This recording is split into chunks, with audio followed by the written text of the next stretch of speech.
My family gave my college fund to my sister because she has more potential. I paid my own way. Now I'm a partner at my firm. She's asking me for money. Potential doesn't pay rent. Hey, Reddit. So my family gave my college fund to my sister because she had more potential. I paid my own way through school. Now I'm a partner at my firm, and guess who's asking for money? Grab your popcorn, because this is about to be the wildest tale of misplaced faith you've read all week. I'm 33 now, and my younger sister Jenny is 30.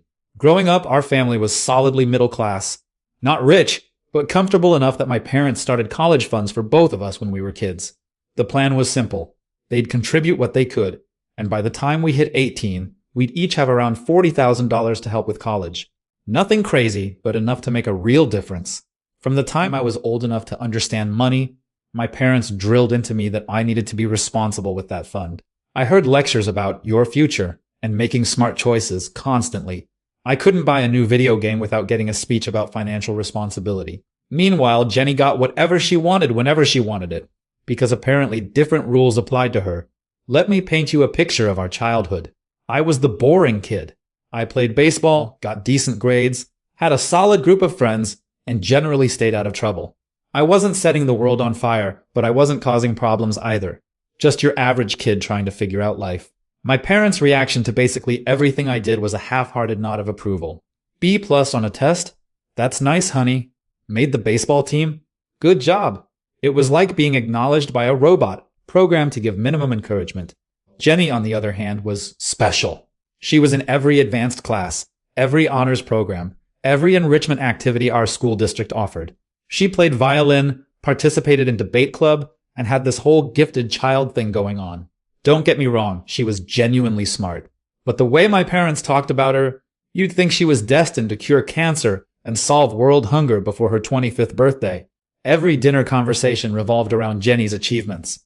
Jenny got first chair in the orchestra. Jenny's debate team won regionals. Jenny's teacher says she's the most talented student they've had in years. I could have walked in with a Nobel Prize, and my parents would have been like, that's great, but did you hear about Jenny's science fair project? The favoritism wasn't even subtle. For my 16th birthday, I got a $50 gift card to GameStop and a card that said, Happy Birthday with my dad's signature.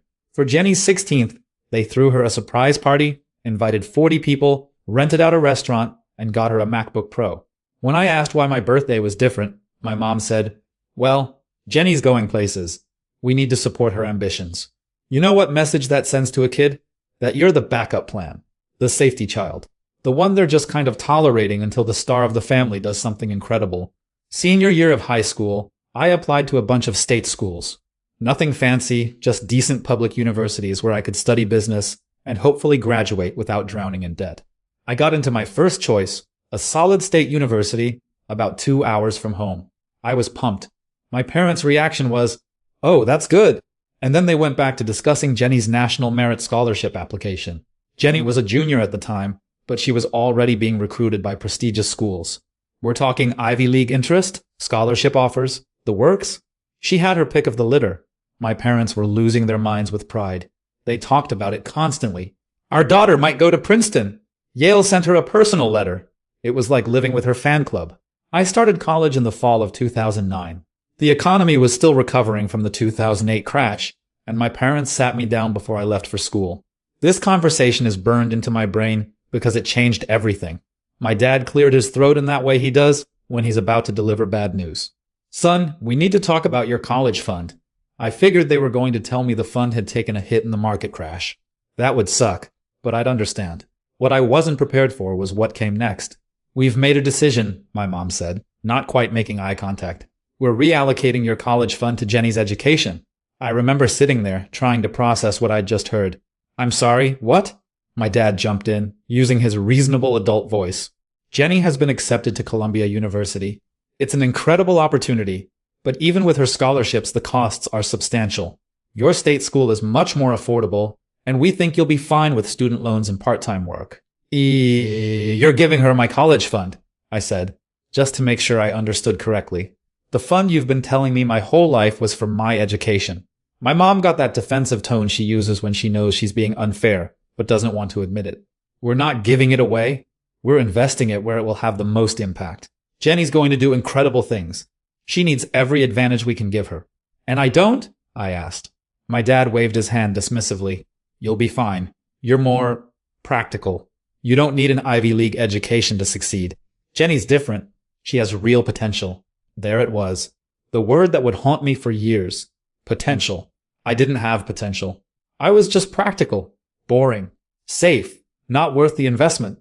So let me get this straight, I said, feeling anger building in my chest.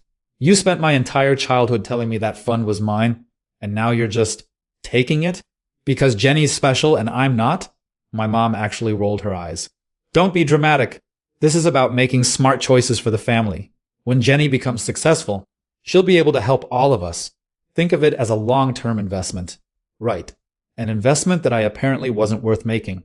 I asked if they were at least going to leave me something. Anything. My dad said they'd keep $5,000 in my fund for emergencies, but the rest, about $35,000, was going to Jenny. He said this like he was being generous, like leaving me with a fraction of what was supposed to be mine was some kind of gift. I left for college a week later, feeling completely betrayed. That $5,000 emergency fund lasted exactly one semester. Books, housing, meal plan, fees, it all added up fast. By January, I was applying for every loan I could get and looking for a job. I ended up working at a grocery store 25 hours a week while taking a full course load. My schedule was brutal. Classes from 8 a.m. to 3 p.m. most days, then work from 4 p.m. to 9 p.m. I'd get home, study until midnight, sleep for 6 hours, and do it all again. Weekends were for catching up on assignments I didn't finish during the week and picking up extra shifts when I could. Meanwhile, Jenny was living her best life at Columbia. My parents posted constant updates on Facebook about her achievements. Jenny made Dean's List. Jenny's doing research with a renowned professor. Jenny's spending spring break at a conference in London. Every post felt like a knife in the gut. I'd call home occasionally, and the conversations were always the same. They'd ask how school was going in that tone that implied they didn't really care about the answer, then spend 30 minutes talking about whatever amazing thing Jenny was doing that week. When I mentioned I was working 25 hours a week on top of classes, my dad said, "Good, builds character." Breed. When Jenny got a prestigious unpaid internship that my parents had to help fund, it was celebrated like she'd won a MacArthur grant. The breaking point came during my sophomore year. I was drowning in student loan debt, working myself to exhaustion, and barely keeping my grades above a 3.0. I called home and asked if they could help me out just a little. Maybe a couple $100 a month to ease the pressure. I wasn't even asking for much, just enough so I could cut back my work hours and focus more on school. My mom actually laughed. "Honey, we can't do that. We're already stretched thin helping Jenny with her expenses. Columbia is expensive, you know." "I know," I said. "That's why you gave her my college fund." She got quiet. Then she said, "We did what was best for the family. Jenny's going to make us all proud one day. You need to stop being bitter about this." I hung up. I didn't call home for 6 months after that. They didn't even notice. The final year of college was the hardest. I was taking 18 credits, working 30 hours a week, and applying for jobs while trying to maintain the GPA I needed to graduate. I remember one particular week where I worked a double shift Saturday, had a major exam Monday, a group project due Wednesday, and 2 job interviews Thursday and Friday. I got maybe 15 hours of sleep total that week. I was running on energy drinks and pure spite. During finals week of senior year, I got the stomach virus from hell, probably from one of the kids I worked with at the grocery store. I was so sick I could barely stand, but I had 3 finals and my shifts at work. I couldn't afford to miss work because I needed every dollar for graduation fees and moving expenses. I took my finals while fighting off waves of nausea and worked my shifts popping anti-nausea medication every 4 hours. I called my mom, thinking maybe she'd offer some sympathy or ask if I needed anything. She told me to drink water and get rest, then spent 20 minutes telling me about the amazing graduation party they were planning for Jenny. They'd invited 100 people, rented a venue, hired a caterer. The whole thing was going to cost around $8,000. I was too sick and tired to even be angry. I graduated in 4 years with a degree in finance and about $80,000 in student loan debt. My graduation was on a Saturday at 10 a.m. I walked across that stage, got my diploma, and sat in the audience afterward with my roommate's family because mine couldn't be bothered to show up. Why couldn't they come? Because they were all in New York celebrating Jenny's graduation from Columbia, which had been a week earlier. My graduation conflicted with the fancy brunch they'd planned for Jenny's graduation party aftermath, When I'd told them my graduation date months earlier, my mom had sighed and said, "Oh, honey, that's the same weekend as Jenny's celebration events. We can't possibly miss those. But we're very proud of you." They sent me a card. Inside was a $100 check and a note that said, "Congratulations on your achievement. Love, Mom and Dad." The card had a stock photo of a generic graduate on it. They'd probably grabbed it from the drugstore on their way to the airport to visit Jenny. Jenny graduated with honors. Double major in political science and economics. Already had a job lined up at a prestigious nonprofit in Manhattan. My parents posted about 50 photos on Facebook from her graduation and the following celebration. Shots of her in her cap and gown, shots of the family at fancy restaurants, shots of them touring New York together. I wasn't in any of them, obviously. I was 800 miles away, sitting in my dorm room packing boxes by myself. My parents couldn't stop talking about how proud they were of Jenny. My mom changed her Facebook profile picture to one of her and Jenny at graduation, both of them beaming. It stayed that way for 2 years. My dad's profile picture became one of Jenny giving her salutatorian speech. Meanwhile, I'm pretty sure I wasn't even mentioned on their social media, except for one post my mom made that said, "Both our kids graduated college this month. So proud," with about 15 photos, 14 of Jenny, and one of my high school graduation picture from 4 years earlier. I moved to Chicago for a job at a mid-sized accounting firm. The salary was $52,000 a year, which sounded like a fortune until I calculated how much would go to taxes, rent, food, transportation, and my massive student loan payments. The work was mind-numbing, mostly tax prep and basic bookkeeping for small businesses. The hours were long, especially during tax season when 70-hour weeks were standard. The pay was just okay, but it was a start. I lived in a studio apartment in a sketchy part of the city that was basically a closet with a window.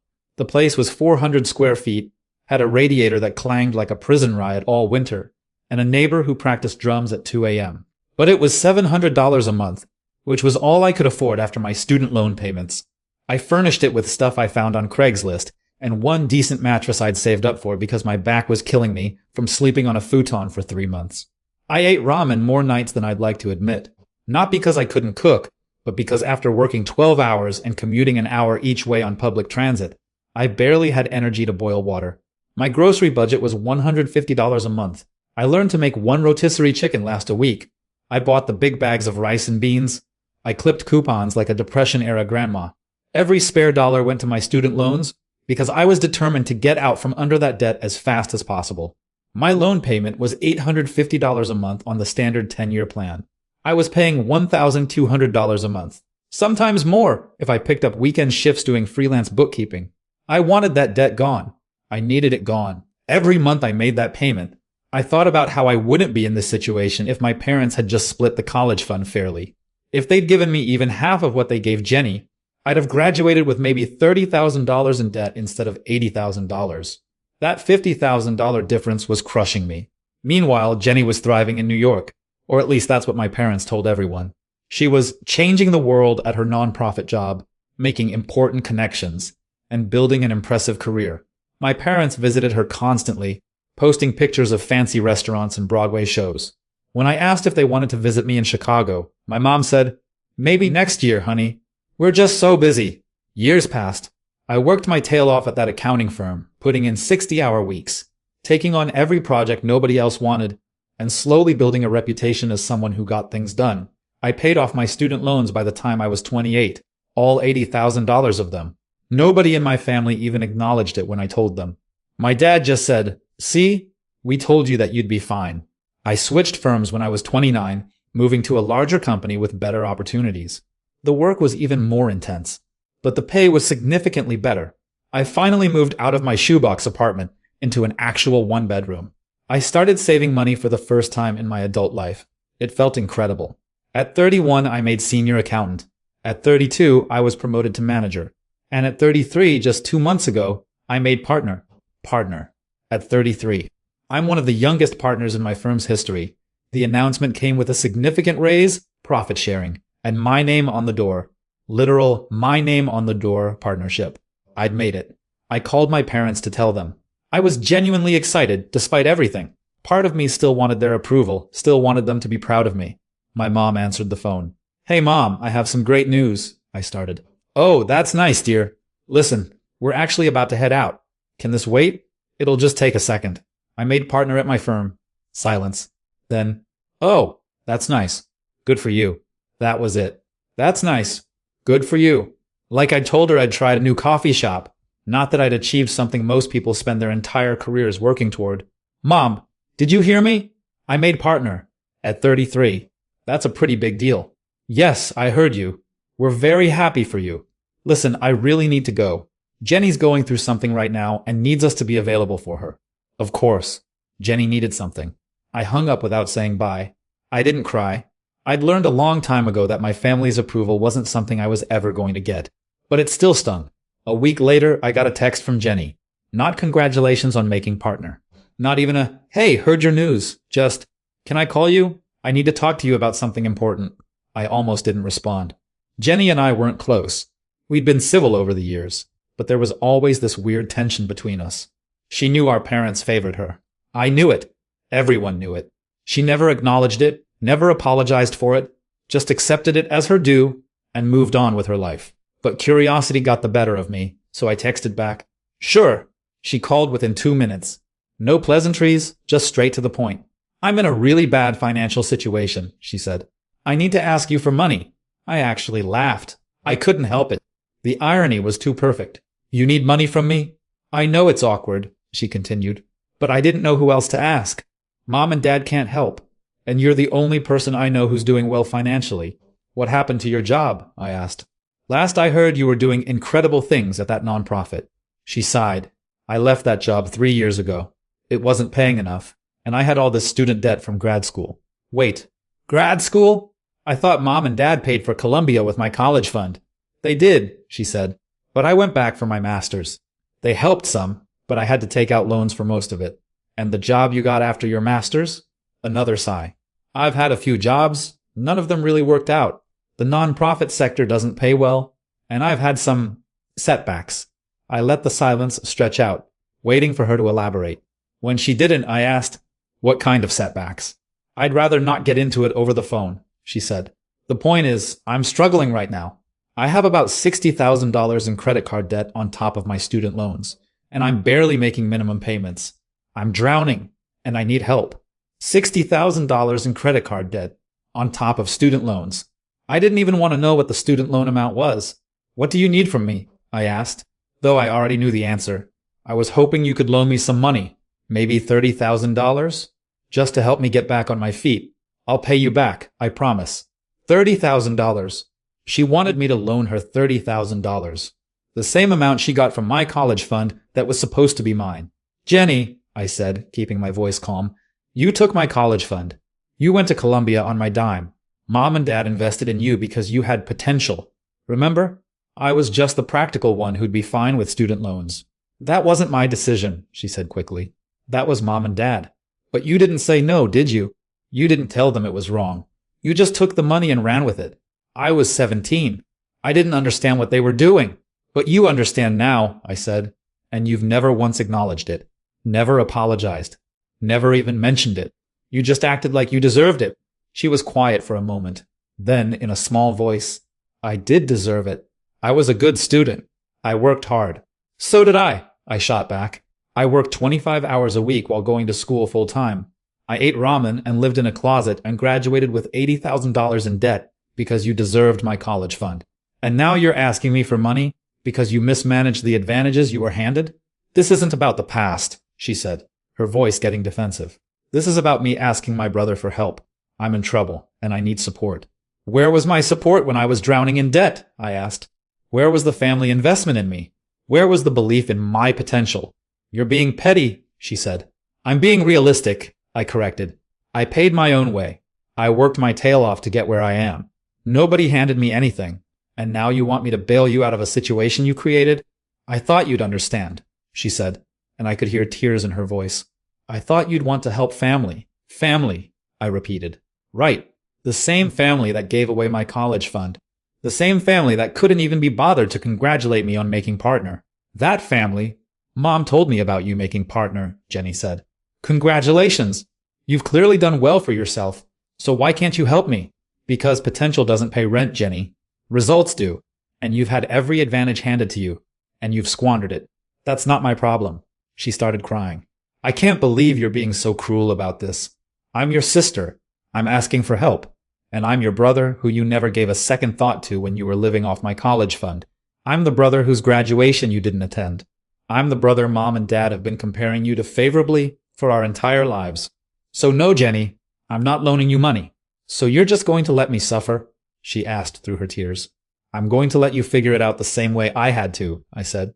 Get a second job, cut your expenses, make a budget, pay off your debt slowly. It's character building, remember? That's what Dad told me. She hung up on me. 10 minutes later, my phone rang. Mom. I almost didn't answer, but I knew if I didn't, she'd just keep calling. How could you say no to your sister? She started before I could even say hello. She's in trouble and she needs help. She needs $30,000, I corrected. There's a difference between help and a bailout. She's family. You help family. Where was this energy when I needed help? I asked. Where was the family support when I was working myself to death trying to pay for school? When I asked for a couple $100s a month and you laughed at me? That was different, my mom said. You were fine. Jenny's in real trouble. I was in real trouble too, Mom. I was drowning. But you didn't care because I wasn't the special one. I was just practical. Remember? You're still bitter about the college fund, she said accusingly. After all these years, you're still holding a grudge. I'm not holding a grudge, I said. I'm applying the same logic you used. You invested in Jenny because she had potential. That investment didn't pay off. That's not my problem. She's your sister, and I'm your son, I shot back. A son you've ignored and dismissed my entire life. A son who paid his own way, who worked his tail off, who made something of himself without your help or support. And now you want me to hand over $30,000 to bail out the daughter you actually cared about? The daughter who wasted every advantage you gave her? My mom was quiet for a moment. Then, you've become very hard. I became very realistic, I corrected. I learned that I couldn't count on family. I learned that I was on my own. You taught me that, Mom. You and Dad. And now you're upset that I actually learned the lesson? If you don't help your sister, I don't know what we're going to do, she said, and I could hear the manipulation in her voice. The guilt trip. You'll figure it out, I said. Just like I had to. Maybe you can reallocate some funds. Isn't that what you called it? Reallocating? I hung up before she could respond. My dad called an hour later. Same conversation, different voice. How could I be so selfish? How could I turn my back on family? Didn't I understand that Jenny needed help? I gave him the same answers I gave my mom. He told me I was being vindictive and that I was punishing Jenny for decisions she didn't make. I told him she benefited from those decisions for years and never once objected. He called me ungrateful. I asked what exactly I should be grateful for. He hung up on me. Jenny sent me a long text that night. It was full of apologies, explanations, and justifications. She was sorry for how things had gone. She didn't realize how hard it had been for me. She understood I was hurt, but she was drowning and she needed help, and couldn't I see past our history to help her now? She promised she'd changed. She promised she'd pay me back. She promised this was a one-time thing. I read it twice. Then I deleted it. The next day, my mom called again. This time, her approach was different. She was nice, sweet even. She asked how I was doing, congratulated me on making partner, said she was proud of me. It was so transparent it would have been funny if it wasn't so sad. Then she got to the point. I know you're upset about the college fund. I can see now that maybe we didn't handle that fairly. Maybe? I said. Okay, we didn't handle it fairly, she admitted. We made a mistake. We should have split it between you and Jenny. We should have found another way to help her pay for Columbia. We were wrong. I waited. There was clearly more coming. But that's in the past, she continued. And right now, your sister needs help. She's made some mistakes with money, but she's learned from them. She just needs a chance to get back on her feet. With $30,000 of my money, I said. It's not that much for you, my mom said. You just made partner. You're doing well. For you, $30,000 is manageable. For Jenny, it's the difference between sinking and swimming. Mom, I said slowly, do you hear yourself? You're literally asking me to give Jenny money because I worked hard and succeeded, while she wasted every advantage you gave her. You're asking me to reward her failure and punish my success. That's not what I'm doing, she protested. That's exactly what you're doing, I said. And the answer is still no. What about $20,000 then? She tried. Or even $15,000. Something to help her get started? The answer is no to any amount, I said firmly. This isn't about the money, Mom. This is about the principle. You chose Jenny over me. You invested in her future and left me to fend for myself. That was your choice. Now she needs to deal with the consequences of her choices, just like I had to deal with the consequences of yours. My mom's voice got cold. So you're just going to watch your sister suffer? I'm going to watch her figure it out, I corrected. The same way I had to. Character building, remember? She hung up. The calls and texts continued for a few days. Jenny, my parents, even my aunt called to tell me I was being unreasonable. Everyone had an opinion about what I should do with my money. Nobody seemed to care about what had been done to me. Finally, I sent a group text to my parents and Jenny. I'm not changing my mind. Stop asking. If you continue to harass me about this, I'll block all of you. My dad responded, we're just trying to help our daughter. I wrote back, you have 2 children. You chose to help one. The other one helped himself. Now you have to live with that choice. And for the record, I am your daughter too. My mom's response, we never said you weren't. I replied, you didn't have to say it.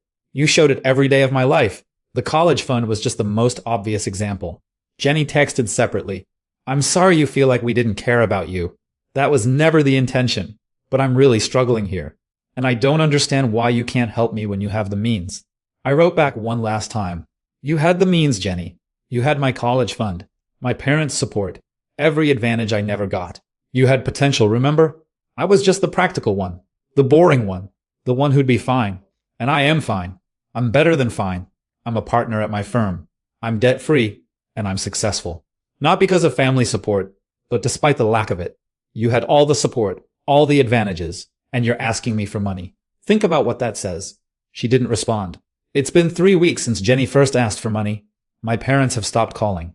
Jenny sends the occasional text about how hard things are, but I don't respond. I've made my position clear. Yesterday, I got a text from Jenny. I got a second job, working retail on weekends. It sucks, but I need the money. I guess you were right about character building. I almost responded. Almost. But I didn't. Because this isn't about me being right or her being wrong. This is about consequences and choices and learning that potential means nothing if you don't back it up with action. I worked 25 hours a week while going to school full time. I ate ramen. I lived in a closet.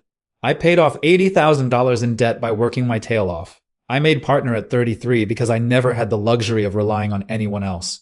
Jenny had every advantage. She had support. She had encouragement. She had my college fund. And she squandered it. That's not my problem to fix. My parents invested in potential. I invested in results. And that's the difference. Last night, I went out to celebrate making partner with some colleagues. We went to a nice steakhouse, the kind of place I never could have afforded when I was younger. I ordered the expensive wine. I got dessert. I enjoyed every minute of it because I earned it, every bit of it, without help, without support, without someone believing in my potential. I just did the work. Potential doesn't pay rent. Results do. And I've got plenty of results to show for my efforts. My family made their choice when I was 18. They chose Jenny. They chose potential over practicality. They chose who to invest in. Now I'm making my choice. I'm choosing me. I'm choosing to invest in my own future, not to bail out someone who wasted every advantage they were given. And if that makes me the bad guy in their story, I can live with that. Because in my story, I'm the guy who succeeded despite everything. I'm the guy who made it on his own. I'm the partner at 33 who did it without a college fund, without family support, without anyone believing in his potential. And that's a story I'm proud of. Jenny texted me again this morning. I understand why you said no. I don't agree with it, but I understand it. For what it's worth, I am proud of you for making partner. Even if I never showed it, I always knew you'd succeed. You were always the reliable one. I stared at that text for a long time. Part of me wanted to respond, to engage, to maybe start building a better relationship with my sister. But the bigger part of me, the part that remembers every slight, every dismissal, every time I was made to feel less than, that part couldn't let it go. Because being the reliable one isn't a compliment when it means you're the one nobody cares about until they need something. Being the one who'll be fine isn't reassuring when it means nobody checks to see if you actually are fine. I was fine. But not because anyone helped me. Because I helped myself. So I didn't respond to Jenny's text.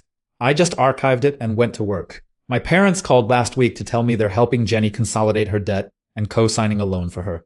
They're also letting her move back home rent-free while she gets back on her feet. Jenny's 30 years old. They didn't ask for my help this time. They just informed me of what they were doing. I think expecting me to feel guilty or maybe offer to contribute. I just said, okay, good luck with that, and hung up. My mom called back immediately. That's all you have to say? What else is there to say? I asked. You're helping Jenny. That's what you've always done. I'm not surprised. We helped you too, she said defensively. We raised you. We gave you a home. You gave me a home that I paid rent for, I corrected. And you raised me to believe I had a college fund until you decided to give it to someone else. Those aren't the flex you think they are, Mom. You're never going to let that go, are you? She asked. Probably not, I admitted. Because it wasn't just about the money. It was about what it represented. You chose Jenny over me.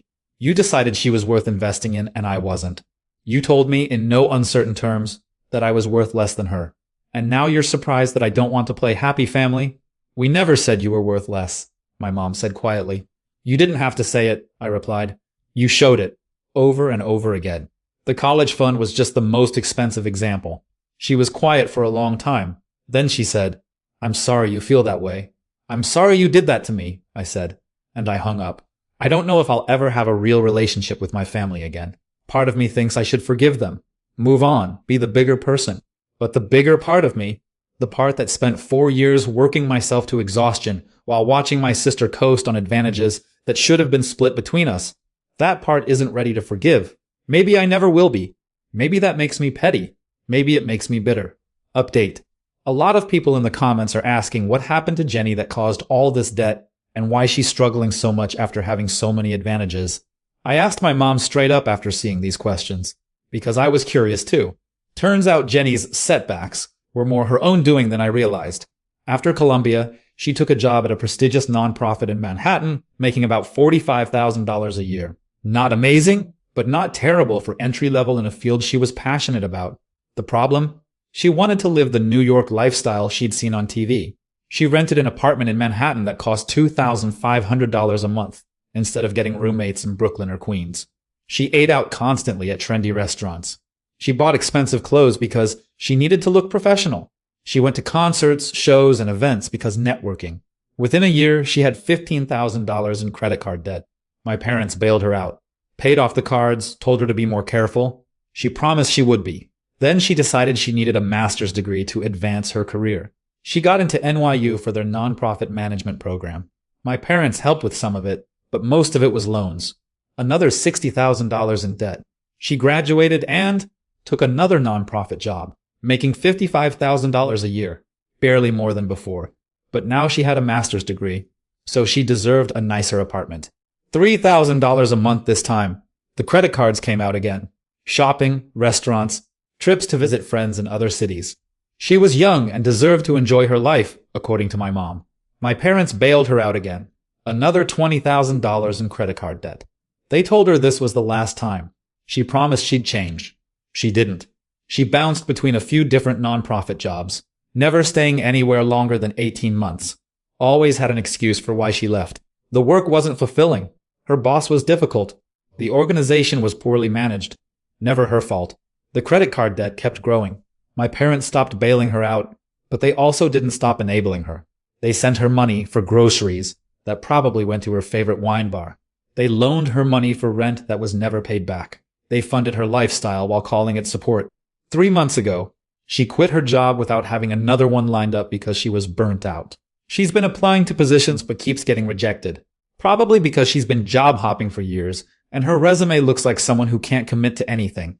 Now she's $60,000 in credit card debt, has about $85,000 in student loans, no job, and is living off of unemployment and her part-time retail gig while my parents co-sign loans to consolidate her debt. This is the potential they invested in. This is the person they chose over me. And people wonder why I won't help. Guys, we are so close to hit 100,000 subscribers on this channel. If you are not subscribed to the channel, please consider subscribing. It really helps hit that 100,000 mark. Thanks for making this dream come true.